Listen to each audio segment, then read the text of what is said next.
السلام عليكم ورحمة الله وبركاته، وفيديو جديد على قناة اليوتيوب. رسميا عودة محمود عبد المنعم كهربا لتدريبات النادي الأهلي مرة أخرى بعد قبول اعتذاره والصياح والسياط في 100 عقبة. ليه؟ معرفش. الحاجة التانية والموضوع التاني المهم جدا اللي هتكلم فيه: الاتحاد الأفريقي يظلم الزمالك ظلم بين بسبب عقوبات اللي أصدرها عليه من ما حدث، إذا كان في الكونفدرالية والاحتفال وخرق البروتوكول، أو إذا كان في السوبر الإفريقي والتهديد بالانسحاب وليس الانسحاب. الأهلي انسحب من البطولات الأفريقية لما اتظلم. تقدر تنسحب زيه؟ السلام عليكم ورحمة الله وبركاته، وفيديو جديد على قناة اليوتيوب، ومعاكم أكبر بائس محلي بطل السوبر الأفريقي 2024 راموس الغلابة. أتمنى كل اللي يشوف الفيديو يدعمه بلايك ويدعمه بشير، واللي مش مشترك في القناة يشترك عشان يوصل له كل جديد. ولو ما عملتش كل ده، على عيني وعلى راسي، منورني ومشرفني دايما. لكن أهم حاجة ما ننساش الدعاء لاخواتنا في فلسطين وسوريا ولبنان، ربنا ينصرهم ويأيدهم بنصره ويرحم شهدائهم ويشفي مرضاهم ويسدد رميهم، اللهم امين. واخواتنا في السودان ربنا يزيح الغم عنهم يا رب، وولي ما ننساهوش واموات المسلمين جميعا من الدعاء بالرحمه والمغفره. ربنا يرحمه يا رب ويغفر له ويجعله من اهل الجنه ويبدل سيئاته حسنات ويجعلني ذريه صالحه له يا رب، وتقبل مني صالح الاعمال. ويلا نبدا حلقتنا. كهربا، نفسي اعرف احنا ليه شاغلين بالنا بالاهلي. نفسي اعرف احنا ليه موضوعنا هو الاهلي.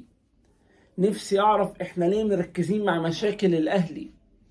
يا اخوانا، احنا عندنا لاعب عايز 625 الف دولار، والموسم اللي جاي له 625 الف دولار، وعايزين نفسخ عقده ونمشيه ومش عارفين، وهو سامسون. ليه بنركز على مشاكل غيرنا؟ احنا عندنا في ماتش السوبر الافريقي في لعيب غاضب رغم ان اداؤه سيء جدا، وهو زياد كمال، اللي كل ما بناخد بطولة بندفع عليه فلوس، اللي جاي اعارة سنتين ب40 مليون جنيه. ليه بنركز مع كهربا؟ ركز في مشاكلك، ركز مع مشاكل الاهلي. لو انت ما عندكش مشاكل، لاعب اخطأ وخطأ كبير وتعاقب وعقاب كبير بمليون جنيه غرامة، فزمايله وترحل. خلي بالك، كبيرة قوي ترحل، دي كبيرة قوي، كبيرة قوي. ترحل كده، انت متخيلها؟ والمفروض كلام اقاويل طلعت، مفيش حاجة طلعت من النادي الاهلي رسمي انه هيتعرض للبيع، لكن الاهلي ما طلعش حاجة رسمي. فكباتن الفرقة وكباتن النادي الاهلي اجتمعوا بمارسيل كولر واجتمعوا بالكابتن محمد رمضان وطلبوه بالعفو عن اللاعب. قال لهم لو جبتوا لي السوبر المصري نفكر في الموضوع ده. واجتهدوا واشتغلوا، قدروا يكسبوا السوبر وراحوا له تاني. خلاص بقى، هو هيعتذر لك، وهيعتذر لك في فيديو كمان قبل ما نرجع والقصة دي. واعتذر. فمحمد رمضان، الكابتن محمد رمضان، قبل اعتذاره ورجع التدريبات تاني، ومشاركته هتبقى بإيد مارسيل كولر، وجهة نظر فنية وكهربا متقبل.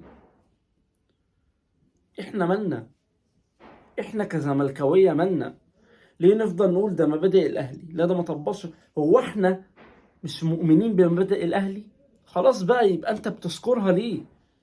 يعني إن انت كل شويه تقول لي مبادئ الاهلي. لا يا عم، مبادئ الاهلي يا عم، انت اصلا مش مقتنع بالكلمه دي، بتقولها ليه بقى؟ انت مالك؟ يطبقوا مبادئ الاهلي، ما يطبقوش مبادئ الاهلي، يجيبوا كهربا، يبيعوا كهربا، يسيبوا كهربا. احنا شاغلين بالنا ليه؟ اشغل بالك لما يبقى ما عندكش مشاكل.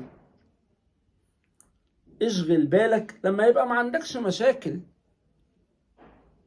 انما احنا بيتنا مليان مشاكل، النادي غرقان مشاكل، غرقان مشاكل، وهنشغل دماغنا بغيرنا؟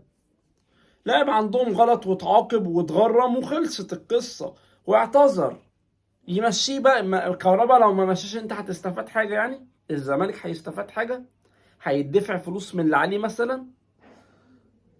كهرباء لو اتعاقب السوبر المصري هيتحسب لنا؟ يعني هنروح نشارك في دوري ابطال افريقيا؟ هنروح نلعب كاس العالم للانديه مكانه؟ يعني انا قلتها قبل كده، لما تبقى انت متغاظ من حد ما تبينش قوي كده، حفل عليه. حفل. ما هم اهلاويه بيحفلوا على دونجا، بيحفلوا على ده. انا ضد ده طبعا، لان انت بتشمت في دونجا ملهاش لازمه.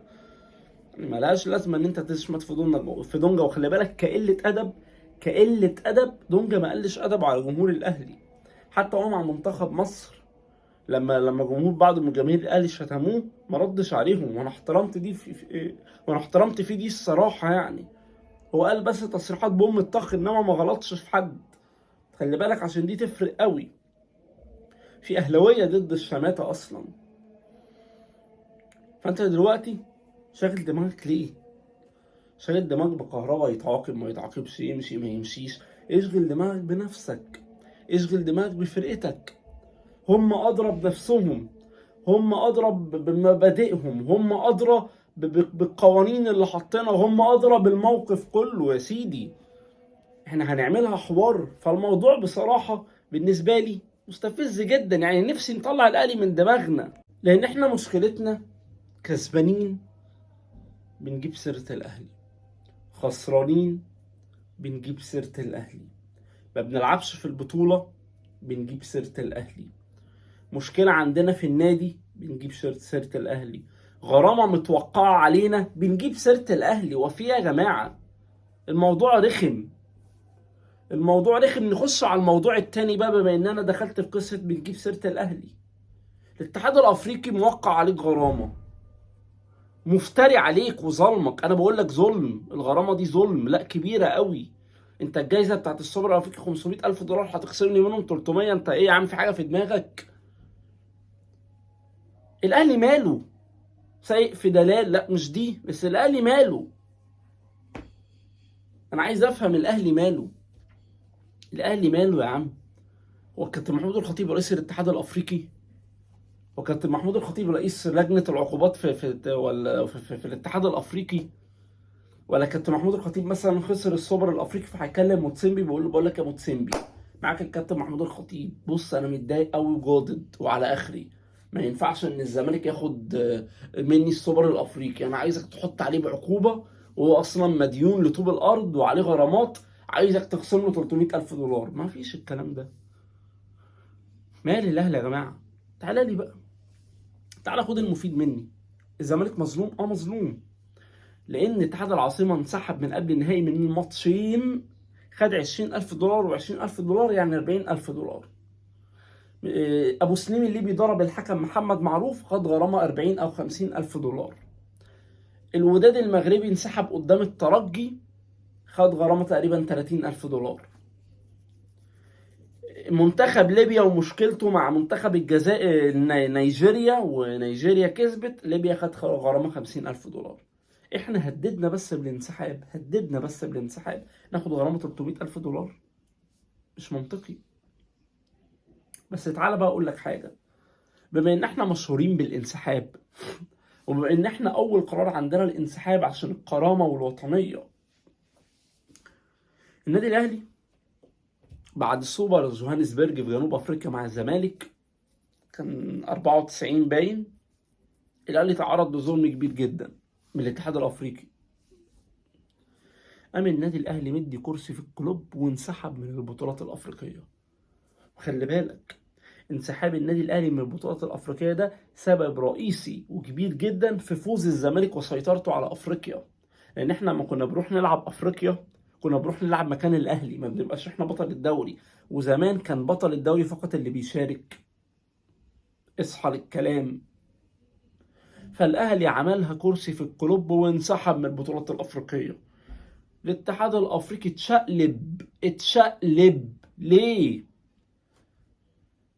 لان البطوله فقدت كتير جدا من اهميتها ومن التسويق والرعايه وحاجات كتير قوي. والاتحاد الافريقي ما كانش يتخيل ان الاهلي عنده الجرأه انه يعمل حاجه زي كده، فاتحرم الاهلي من المشاركه 3 سنين. عارف الاهلي لما جه يرجع يشارك زودوا عوائد البطوله، زودوا القيمه بتاعتها، لان كانت قيمه المشاركه في البطوله العربيه اكبر من قيمه المشاركه في دوري ابطال افريقيا. مثلا يعني كانت جايزه دوري ابطال افريقيا مثلا يعني 400 ألف دولار، وجايزة البطولة العربية $1,000,000 مثلا يعني. لما الأهلي جه يرجع تاني البطولة زودوا القيمة المالية بتاعتها. شفت تأثير الأهلي عامل إزاي؟ مش إحنا بننسحب لو لعب الكعبل في نص الملعب في الدوري هننسحب، لو الدنيا بتشتي بس والشتاء جامد شوية هننسحب، لو دخل فينا جول، لو دخل فينا جول أو اتحسب علينا ضربة جزاء في أول الماتش هننسحب. ماشي، عايز بقى يبقى ليك موقف بجد تبقى جامد، تنسحب من البطولات الافريقيه. مش انت اتظلمت ولا انت بتنسحب قدام الاهلي بس؟ انا بس بوريك العقليه عامله ازاي، بوريك العقليه عامله ازاي. لو انت بقى على موقف بقى رجل واحد، الاتحاد الافريقي انا بقول لك ظالم الزمالك، بس هل تقدر تنسحب زي ما الاهلي انسحب؟ ده الانسحاب اللي بجد بقى، ده الموقف الوحيد اللي يستاهل الانسحاب بقى بجد. انا بتكلم بجد، خلي بالك. لكن اكيد طبعا الزمالك هيقدم طعن في الغرامه دي، واكيد هتتخفض طبعا، اكيد هتتخفض. يعني المفروض الزمالك في الغرامات دي كلها على الاقل يتغرم بالكتير قوي 100 الف دولار بالكتير قوي يعني، مش اكتر من كده. رغم ان حتى 100 الف دولار ياما، بس ماشي 100 الف دولار من 500 الف دولار، انما ما تخصمليش 300 الف دولار من 500 الف دولار. ده اللي انا كنت حابب، ودي النقطه اللي انا كنت حابب اوضحها، ان لو في موقف يستاهل الانسحاب بجد من البطولات فهو الموقف ده. ده ظلم بين، لان في ناس معاك في نفس البطوله انسحبوا تماما واتغرموا نص الغرامه اللي انت متغرمها. فهل انت تقدر تنسحب زي ما الاهلي انسحب؟ اكيد طبعا لا. انا خلصت الفيديو ده، شكرا جدا لكل اللي بيتابعوني وبيدعموني. السلام عليكم.